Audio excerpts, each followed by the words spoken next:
Meeting में स्वागत है। आप सब एकत्रित हुए हैं इसके लिए बहुत बहुत धन्यवाद। तो आइए हम जानते हैं कि हमें खुशहाल कैसे रहना है। तो सबसे पहला यानी जो हम भोजन करते हैं, तो भोजन सबसे पहले क्या होना चाहिए? सात्विक होना चाहिए, जिससे हम क्या होते हैं, खुशहाल जिंदगी जी सकते हैं। शरीर और मन के आरोग्य को संतुलित रखने के लिए संतुलित आहार की जरूरत होती है। अगर यदि हम शरीर और जो हमारा मन है दोनों को यदि बैलेंस रखना चाहते हैं तो क्या करना पड़ेगा? हमें संतुलित आहार का लेना बहुत ही जरूरी होगा। पुरातन यानी कि प्राचीन काल से ऋषि मुनि सब यानी संशोधन करके बताया है कि यानी कि संतुलित आहार बहुत ही अच्छा आहार है। उसको क्या कर रहे हैं, वैज्ञानिक भी सिद्ध कर यानी दिया है कि अगर यदि हम शरीर और मन दोनों को अच्छा रखना चाहते हैं तो हमें क्या करना पड़ेगा? संतुलित आहार खाना यानी कि लेना जरूरी होगा। हम जो भी खाते हैं उसका प्रभाव क्या होता है? हमारे मन की भावनाओं पर आवश्यक पड़ता है। अगर यदि हम अच्छा चीज खाएंगे तो हमारा मन भी अच्छा रहेगा, और खराब चीज खाएंगे तो हमारा मन भी खराब होता चला जाएगा। तो हम जैसा यानी कि खाएंगे वैसा ही हमारा मन होता चला जाएगा। इसलिए कहते हैं जैसा अन्न वैसा मन, जैसा पानी वैसा वाणी, जैसे मन वैसे विचार, जैसे विचार वैसी भावना, जैसी भावना वैसे कर्म, जैसे कर्म वैसा फल, तो जैसा फल वैसे ही सुख और दुख का एहसास। यानी हम जिस तरह का कर्म करेंगे वो हमारा उसके अनुसार हमें क्या होगा? फल मिलेगा।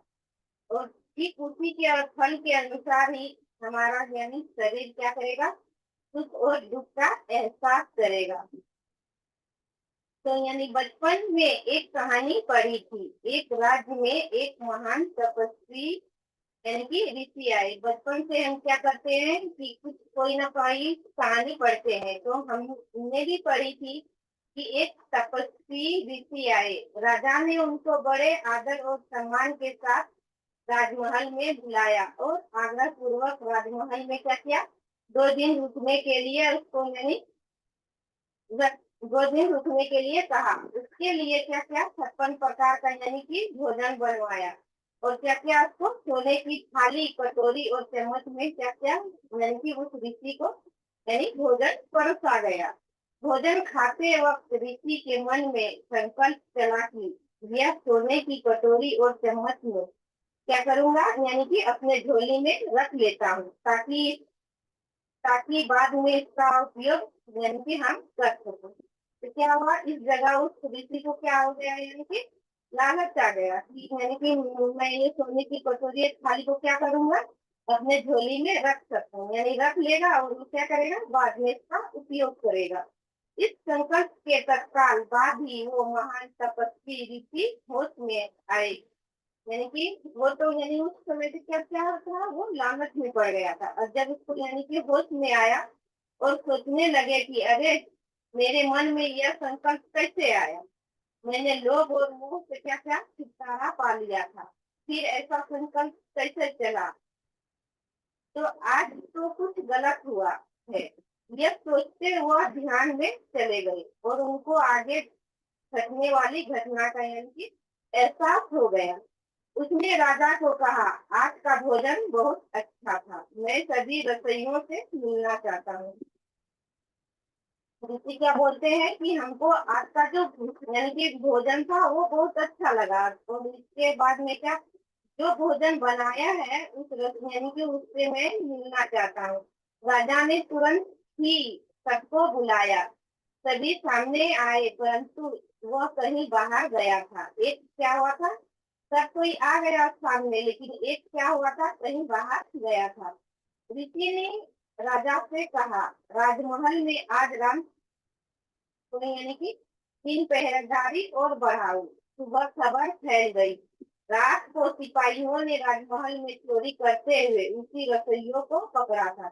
यानी कि जो रसोइया यानी कि कहीं बाहर गया था, वही रसोइया यानी क्या हुआ, चोरी करते हुए पकड़ा गया। सुबह राजा के सामने लेकर आए। राजा ने इस महान तपस्वी को धन्यवाद दिया। क्या क्या राजा ने इसको धन्यवाद दिया और पूछा, आपको कैसे पता चला कि राजमहल में चोर घुस आया है? ऋषि ने बताया कि भोजन करते वक्त मेरे मन में संकल्प उठा कि सोने की कटोरी और चम्मच में उठाकर ले जाऊं, मुझे आगे काम आएगी। तभी मैं सावधान हुआ कि आज अचानक चोरी का संकल्प मेरे मन को कैसे छू गया।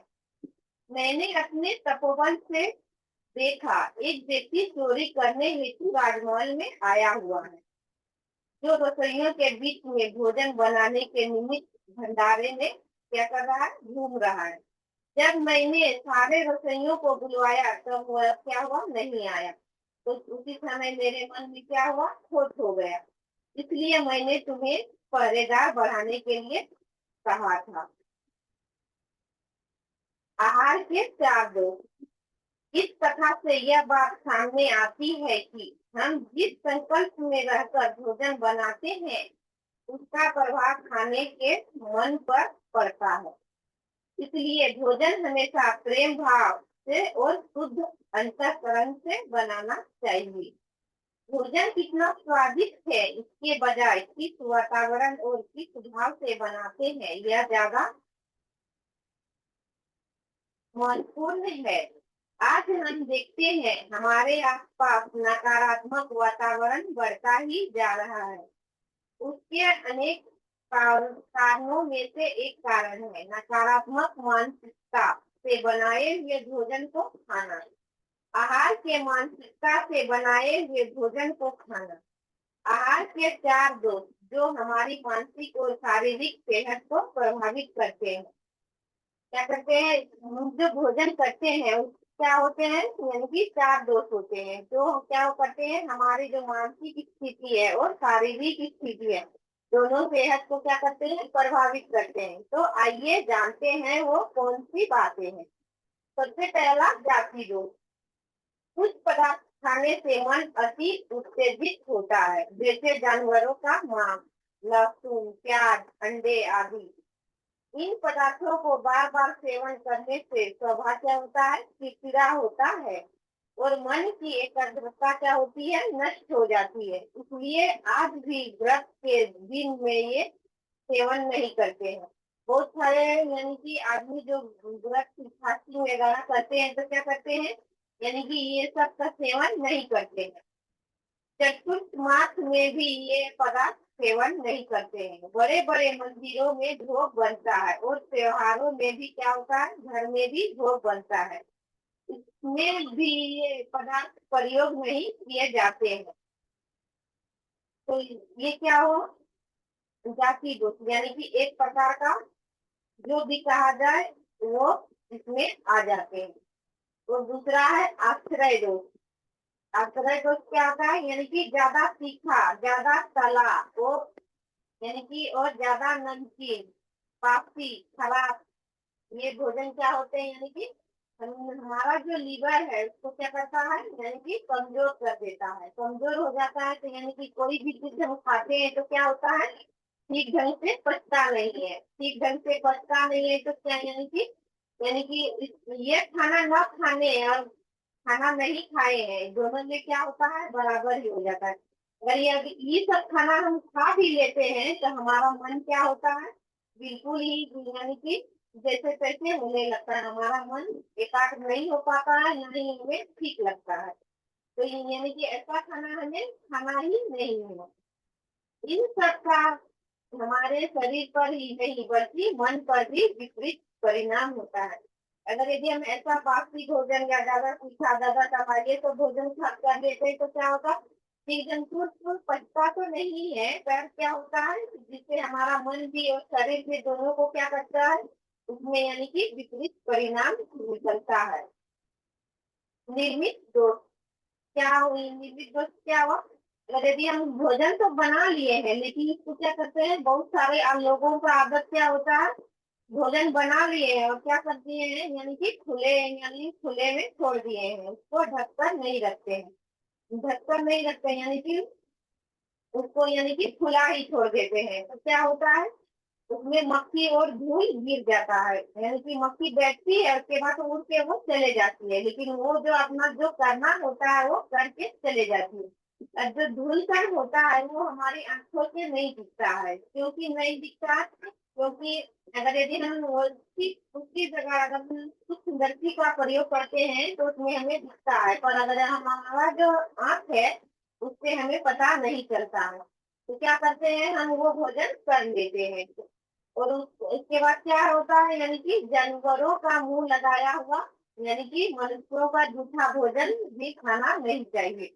यानी कि जो जानवर भी मुंह अगर यदि भोजन में लगा दिया है तो वो भोजन भी हमें क्या करना चाहिए, नहीं खाना चाहिए। जिससे क्या होते हैं, हम यानी कि बीमार पड़ सकते हैं। चौथा है प्रभाव। अशुद्ध जगह पर बना हुआ अपवित्र शरीर से अर्थात बिना स्नान किए बनाया हुआ भोजन, क्या होता है, ये यानी कि क्रोध व हीन भावना से बनाया हुआ भोजन हमें नहीं खाना चाहिए। इसका प्रभाव सीधा हमारी मानसिक स्थिति पर पड़ता है। इसका कारण धीरे धीरे हमारे व्यवहार में अशुद्धि आती है। हम देखते हैं इस भागदौड़ भरी जीवन शैली में नौकरी पेशा भाई बहनों को घर पर खाना बनाने के क्या होता है, समय नहीं मिलता है। तो क्या कहते हैं, बहुत सी जगहों पर बाहर से खाना क्या करते हैं, यानी कि मंगवा लेते हैं, और घर में कोई नौकर भी यानी कि रख देते हैं, और दोनों ही तरह की व्यवस्थाओं में बनाने वाले के मन में भी बहुत सारे यानी कि भाव उत्पन्न होता है। मुझे भोजन बनाने से यानी कि क्या होती है, बहुत से पैसे मिलेंगे। उस भोजन से प्रेम पूर्वक नहीं होता, सिर्फ लेन देन का भाव होता है। उस जगह पर क्या, यानी कि जो हम भोजन से हमें मिलना चाहिए वो हमें नहीं मिल पाता है। इसलिए आजकल रिश्तों में प्रेम नहीं रहा, रिश्तों में सिर्फ व्यवहार ही नजर आता है। पिछले जमाने में घर की औरतें प्रेम भाव से बड़ी खुशी से सबके लिए क्या करती थी, भोजन बनाती थी, और घर के सभी सदस्य एक साथ बैठकर बड़े प्यार से भोजन का आनंद उठाते थे। लेकिन इसलिए इस इसलिए परिवार में एकता थी, जब आपस में मिलजुल कर रहते थे तो क्या सब खुश दुख यानी कि सुख दुख में यानी कि साथ रहते थे। अब वो बात नहीं रही। अब क्या, यानी कि कोई मिलजुल कर रहना पसंद नहीं करते हैं, ना मिलजुल कर खाना, यानी कि सब क्या करते हैं, इधर से उधर यानी कि तना कसते रहते हैं, इधर से उधर लड़ते झगड़ते रहते हैं। तो इससे क्या है, यानी कि होता है हमारा जो मानसिक व शारीरिक स्थिति है, दोनों में क्या होता है, यानी कि बहुत गहरा प्रभाव पड़ता है। जब घर की माता या बहन घर से अपने परिवार के लिए भोजन बनाती है, तब वो भोजन में सिर्फ मसाले व नमक नहीं डालती, उसमें अपना प्यार भी मिलाती है। जो यानी कि खाना घर में बनता है उसमें क्या होती है, यानी कि जो मसाला नमक डालना तो चाहिए वो डालती भी है, लेकिन उसके साथ साथ क्या होता है, उसमें अपना प्यार भी डालती है। तो क्या होता है, जो भोजन यानी कि जितना स्वादिष्ट लगना चाहिए उससे भी कई गुना ज्यादा उसका स्वाद क्या होता है, बढ़ जाता है। प्यार से बनाया हुआ शुद्ध सात्विक भोजन सिर्फ शरीर को तंदुरुस्त नहीं करता बल्कि मन को भी असीम ऊर्जा देता है। इसलिए हमेशा शुद्ध वातावरण में बनाया हुआ पवित्र भोजन ही हमें क्या करना चाहिए, ग्रहण करना चाहिए। पेट कोई कब्र थोड़े ही है। कईयों की विचारधारा है कि हम अगर मांस अंडे न खाए तो क्या होते हैं, हमें कमजोरी लगेगी। वैसा वैसे देखा जाए तो ये सब सेवन करने की यानी कि चीज नहीं है। विटामिन बी 12 के लिए तो हमें दूध से भी मिलता है। तो हमें नकारात्मक भावों से भरा भोजन क्यों स्वीकार करना नहीं करना चाहिए। समुद्र तट पर मछुआरों के पास जाकर देखकर आना चाहिए कि सालों से सड़े हुए मछलियों के शव नमक में लपेटकर लकड़ी पर टांग कर सुखा कर रखते हैं। किसी बेचने वाले को जाकर देखिए, कितनी बेदर्दी से जानवर को मारकर उसका शव क्या करते हैं, बर्फ में डाल के रखते हैं। उस शव में बेजुबान जानवरों की हाय समाई हुई है, उनका दर्द समाया हुआ होता है। उसमें बनाए हुए भोजन का विपरीत प्रभाव तन और मन दोनों पर गहरा असर पड़ता है। इसलिए जो ऐसे भोजन सेवन करते हैं तो उसको क्या होता है, बहुत जल्दी क्रोध आ जाती है और उसका पेट क्या होता है, कोई कब्र से कम नहीं होता है। अगर यदि कुछ मर जाता है तो क्या करते हैं हम, कब्र में उसे क्या करते हैं, दफनाते हैं। तो अगर हम वो मरे हुए चीज को खा लेते हैं तो हमारा पेट भी क्या होता है, कब्र ही बन जाता है। तो ये सोचने वाली बात है कि अपने शरीर और मन को हमें क्या देना है, शुद्ध सात्विक आहार या पुराने शवों का ढेर। मनोबल कमजोर होने से क्या होता है, स्वभाव चिड़चिड़ापन हो जाता है। अगर यदि हमारा मन कमजोर हो जाता है तो हमारा स्वभाव की भी क्या होता है, चिड़चिड़ापन हो जाता है। अगर यदि हम अच्छा भोजन खाते हैं तो क्या होता है, हमारा जो विचार है वो भी धीरे धीरे क्या होता है, अच्छा बनने लगता है। इससे हमारा मन और जो आत्मविश्वास होता है वो भी क्या होता है, बढ़ते चले जाता है। अगर यदि मन में लगातार चलने वाले विचारों की नकारात्मक क्या होती है, धीरे धीरे खत्म होने लगती है। अगर यदि हम अच्छा भोजन करते हैं तो हमारा मन में भी जो नकारात्मक विचार होते हैं वो धीरे धीरे क्या होते हैं, खत्म होने लगते हैं। मन अगर शक्तिशाली होगा तो शरीर की बीमारियों की क्या होगी, यानी कि हमें तकलीफ नहीं होगी। अगर यदि हमारा मन अगर यदि शक्तिशाली नहीं है तो कोई भी बीमार है तो उसको क्या होता है, बहुत जल्दी उसे एहसास हो जाता है, महसूस हो जाता है। तो ठीक उसी जगह अगर यदि हमारा मन को शक्तिशाली बनाते हैं तो अगर यदि हम बीमार भी हैं तो हमें उस तकलीफ का यानी कि महसूस नहीं होता है। हम देखते हैं किसी किसी का बीमारी से मन बहुत कमजोर हो जाता है और उसका कारण क्या होता है, उसका स्वभाव चिड़चिड़ापन हो जाता है और वो क्या करते हैं, गुस्से करने लगते हैं। मन शक्तिशाली तो दवाइयों का असर जल्दी, अगर यदि हमारा मन शक्तिशाली है तो कोई भी दवाई लेते हैं तो क्या होता है, उसका असर जल्दी से हो जाता है। जैसे हमारे शरीर पर अन्न का असर होता है वैसे ही हमारे मन पर भी होता है। अगर यदि हम कोई भी चीज खाते हैं तो जैसे हमारा शरीर यानी कि अन्न का असर होता है वैसे ही हमारे क्या होते हैं, मन पर भी वो असर करता है। अन्न को अति सूक्ष्म कणों से असर होने में मन की गतिविधियों पर होता है। अन्न तो यानी कि थोड़ा सूक्ष्म है तो उसको नहीं, अन्न तो यानी खा लेते हैं तो हमारा मन जो सूक्ष्म है तो उसको क्या होते हैं, यानी कि उसको मन में आने पे क्या होता है, थोड़ा सा वक्त लगता है। हमारा मन शरीर से जुड़ा होने के कारण शारीरिक बीमारियों का असर मन पर भी होता है। हमारा जो मन है वो क्या है, शरीर से जुड़ा है। शरीर से जुड़े होने के कारण जो अगर यदि हमारे शरीर में कोई भी तकलीफ या परेशानी होती है तो क्या होता है, उसको मन पर भी असर होता है। अगर मन शक्तिशाली नहीं होगा तो यही सोचेगा कि कभी ठीक नहीं होने वाला है।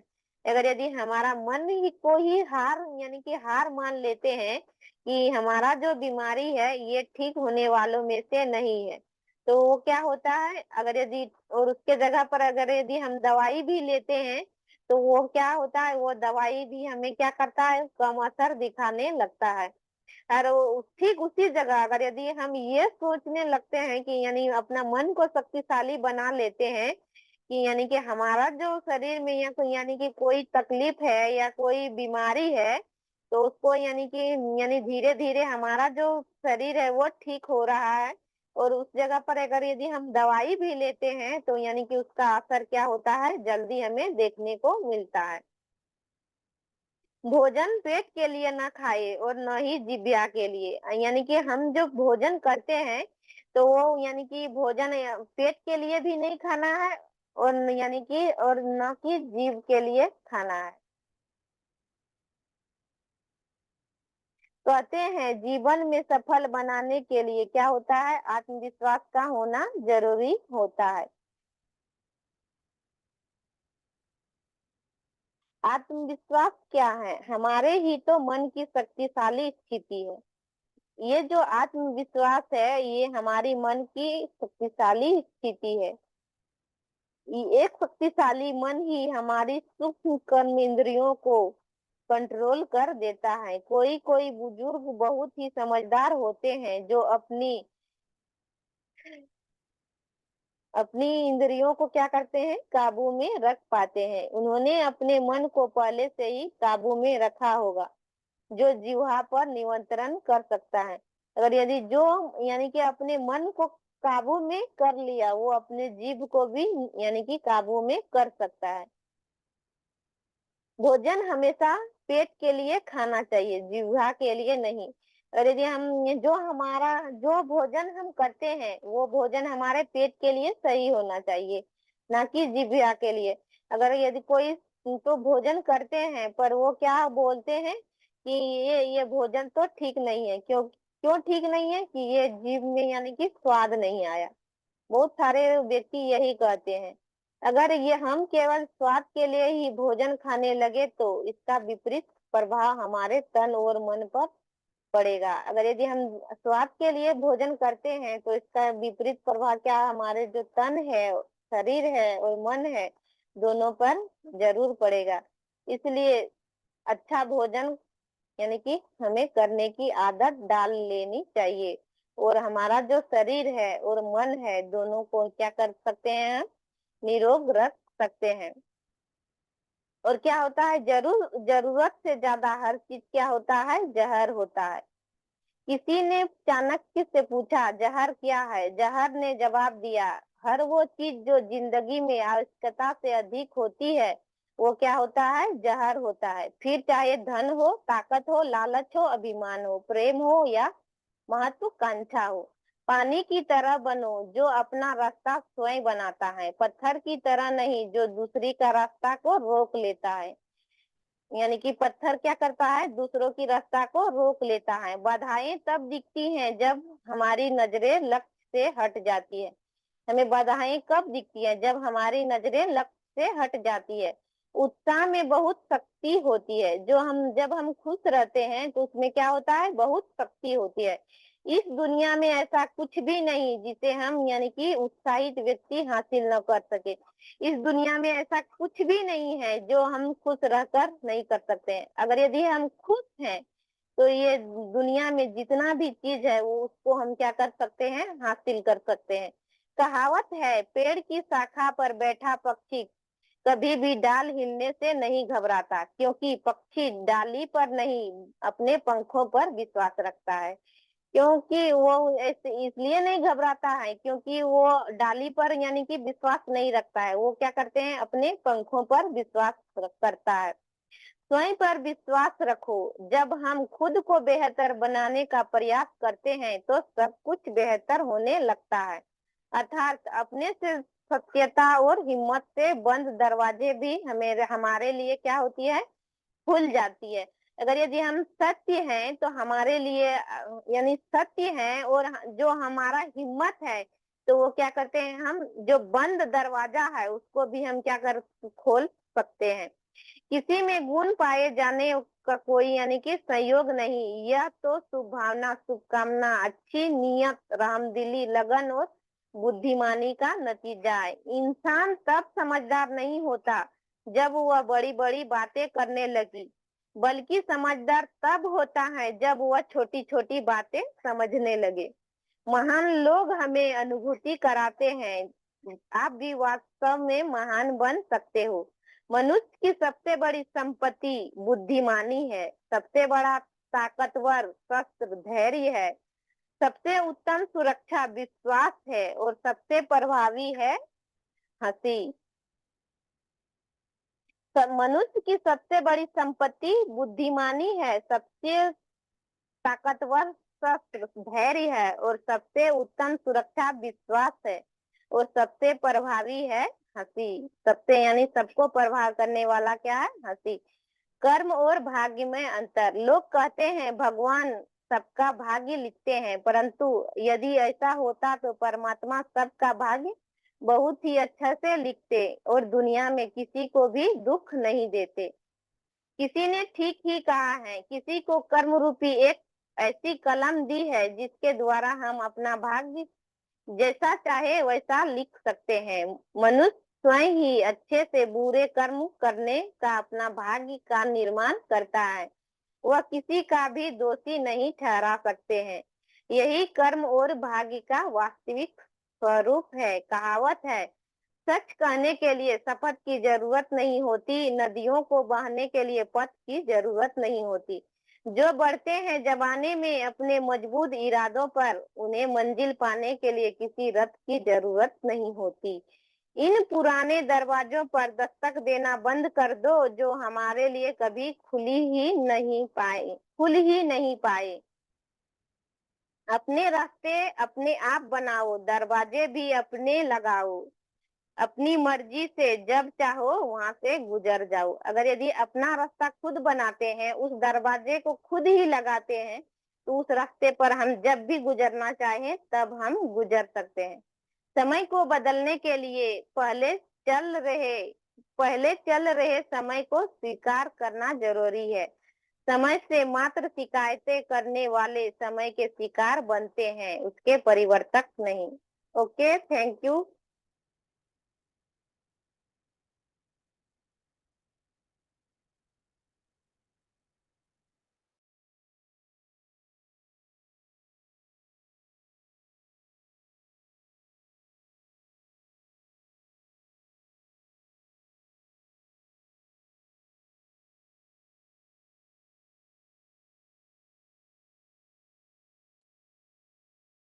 Okay, thank you. तो काफी अच्छा रहा आज का सेशन, और उम्मीद करते हैं आप लोगों को इसमें से बहुत कुछ सीखने के लिए मिला होगा। तो अभी 2-4 मिनट है हमारे इस सेशन का, तो अभी हम लोग फीडबैक सेशन लेंगे। तो मैं सबसे पहले हमारे संजय सर को इनवाइट करते हैं। सर अगर फ्री हैं तो माइक ऑन करें।